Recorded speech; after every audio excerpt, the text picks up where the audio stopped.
Assalamualaikum teman-teman semuanya. Yuk teman-teman, kita bersihin dapur. Jadi hari ini aku mau bersihin dapur aku yang kotor habis buat masak besar kemarin ya teman-teman. Nah, banyak sekali kayak noda-noda, cipratan-cipratan. Jadi hari ini mau aku bersihin, ikutin aku ya. Nah, dapur ini kan ibaratnya kantor ya teman-teman buat kita para ibu rumah tangga. Jadi harus kita rajin-rajin bersihin. Kalau tidak rajin dibersihin, aku jamin dapur kita banyak jamur-jamur gitu teman-teman. Terus aku mau cek dulu perbumbuanku. Ini udah pada kosong isinya. Tinggal kayak gini, telur tinggal 3. Terus ada sedikit bawang merah sama bawang putih.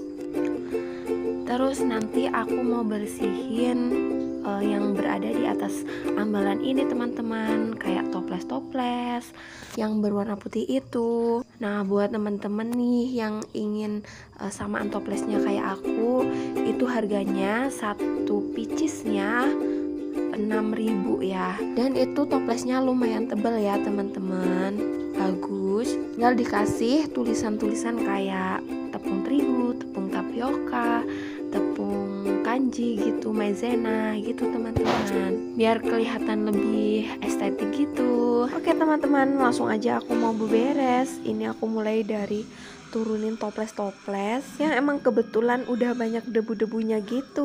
Oh ya teman-teman, ini tuh aku lapinnya menggunakan kain yang udah aku basahin ya, supaya noda-noda yang susah dihilangin atau yang udah kelep bisa terangkat. Nah, itu tujuannya kenapa bersihinnya harus menggunakan lap yang dibasahin ya. Teman-teman juga bisa diganti menggunakan tisu basah. Karena aku nggak punya tisu basah, jadi aku menggunakan lap yang udah aku basahin. Tetap sama kok fungsinya.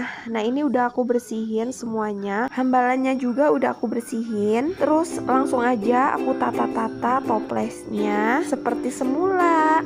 Sekarang lanjut ke hambal yang berada di sampingnya. Aku mau turunin dulu toples-toples yang berada di atas hambal ini. Oh ya teman-teman, hambal ini aku buat sendiri loh. Aku menggunakan kayu bekasan gitu, atau kayu yang nggak kepake gitu teman-teman. Terus penyangganya aku beli di Shopee dengan harga 6.000. Teman-teman juga bisa pesan di Shopee ya, karena linknya udah aku sematin di deskripsi video aku. Lanjut nih teman-teman, aku mau bersihin dulu toples-toples yang udah banyak debunya dan kotor. Aku mulai lap dari satu persatu barang-barangnya. Ada botol kecap, botol saus. Sayang belum ada isinya tapi ya. Setelah semua barang-barangnya bersih, lanjut aku mau tata kembali ke atas ambalannya.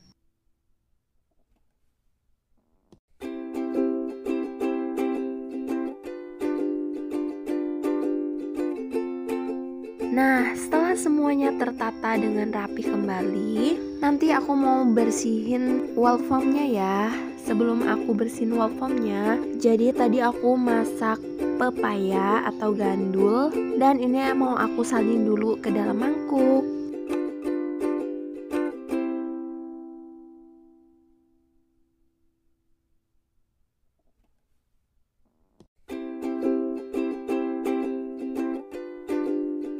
Oke, langsung aja aku mau bersihin temboknya ya. Ini temboknya udah aku makeover waktu itu menggunakan white foam batu bata putih.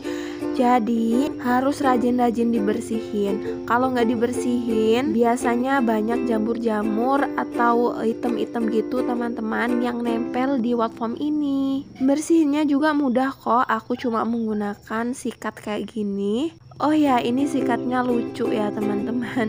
Harganya juga lumayan murah, cuma 15 ribuan gitu. Teman-teman juga bisa beli ya, linknya udah aku sematin di deskripsi. Selain buat untuk bersih-bersih, ini juga bagus ya, estetik untuk mempercantik ruangan. Bisa untuk pajangan juga karena bentuknya seperti bunga. Setelah temboknya udah bersih, kinclong, lanjut lagi aku mau bersihin di bagian meja dapurnya. Banyak sekali debu-debu. noda-noda, minyak yang menempel di meja ini. Jadi kita harus rajin bersihin ya teman-teman. Selain beberes dapur, aku juga menyambi momong dua anak aku ya teman-teman. Jadi anak aku di rumah semuanya dua. Alhamdulillah aku bisa sambil dengan beberes itu. Nah itu ya teman-teman kelebihannya atau senengnya menjadi seorang ibu rumah tangga. Anak-anak bisa ketunggon gitu kalau bahasa sini ya. Kalau bahasa Indonesianya mah ketunggu. Walaupun kita sibuk, kita masih tetap bisa melihatnya. Oh ya teman-teman, aku mau sedikit cerita ya. Jadi kemarin aku tuh udah agak lama nggak bikin video, males bikin video karena badan aku tuh berasa cepet lelah gitu, lemes.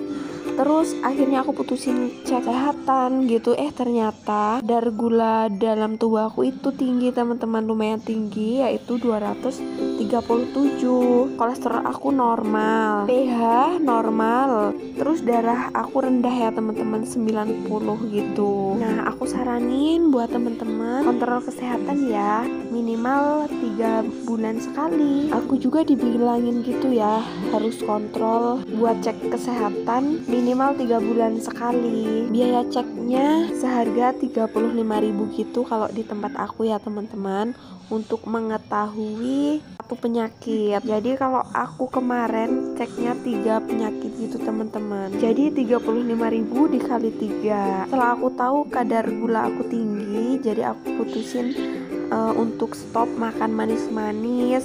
Terus harus rajin-rajin olahraga.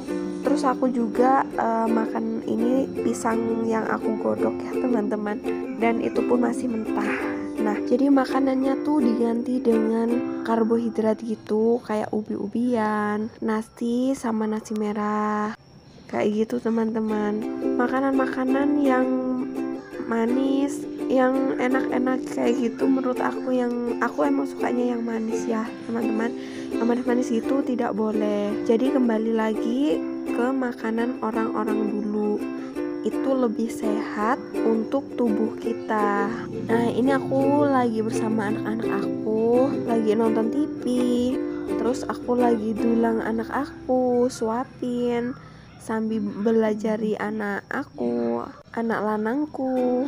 Nah jadi kayak gini serba-serbi jadi seorang ibu rumah tangga ya.